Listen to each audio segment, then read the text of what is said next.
Pandarambong at katiwalian ang ilang akusasyon laban kay Vice President Sara Duterte sa reklamong inihain ni dating Senador Antonio Trillanes IV at isang grupo. Ang hiling nila sa Ombudsman, imbestigahan ang bise at sampahan ng impeachment complaint. May report si Maki Pulido. Bit-bit ang bungkos ng mga dokumento nagtungo sa Ombudsman si dating Senator Antonio Trillanes IV kasamang civil society group na The Silent Majority para maghain ng mga reklamo laban kay Vice President Sara Duterte. Hiningi ng mga complainants na mag-imbestiga ang Office of the Ombudsman at pagkatapos ay maghain ng impeachment complaint laban kay Vice President Sara Duterte. Gihit ng grupo, guilty si Duterte sa malversation of public funds, graft and corruption, bribery at plunder dahil sa maanumalya umanong paggamit ng 650 million pesos na halaga ng confidential funds noong kalihim pa siya ng DepEd at bilang Vice President. Nakakabit sa reklamo ang salaysay ni Ramil Madriaga, ang nagpakilalang dating civilian intelligence agent ng bise at ama nitong si dating Pangulong Rodrigo Duterte at nagsabing naghatid siya ng pera mula sa confidential funds sa ilang individual, alinsunod sa utos daw ng bise.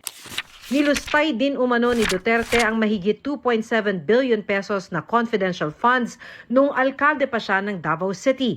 Ipinunto rin ng grupo ang inilabas ng Commission on Audit na notice of disallowance dahil sa posibleng mali o sobrang paggamit ng DepEd ng pondong aabot sa 12 billion pesos.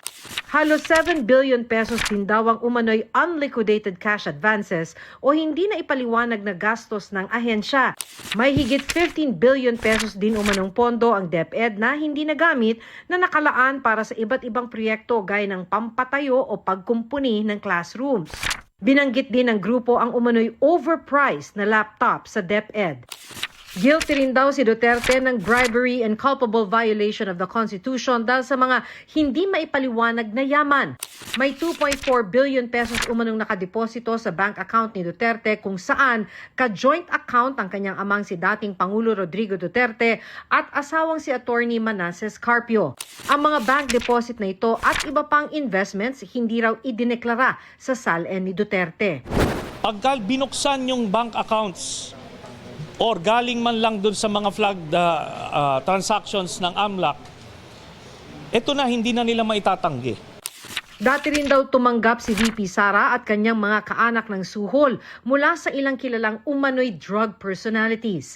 Basihan naman para sa reklamong betrayal of public trust at other high crimes ang pagbabanta nito sa buhay ni Pangulong Bongbong Marcos. Pinapakita ng complaint na ito na una, ang kabuoang halaga ng mga nilimas o niwaldas ni Sara Duterte ay maihahanay sa mga pinakamalalaking flood control scandal. Hinihingi pa namin ang pahayag ni Vice President Duterte at ang Office of the Vice President pero wala pa silang tugon. Pero dati nang sinabi ni Duterte, wala siyang personal na relasyon kay Madriaga. Dati na rin niyang itinanggi na may mali sa paggastos ng Office of the Vice President at DepEd sa confidential funds. Maki Pulido, nagbabalita para sa GMA Integrated News.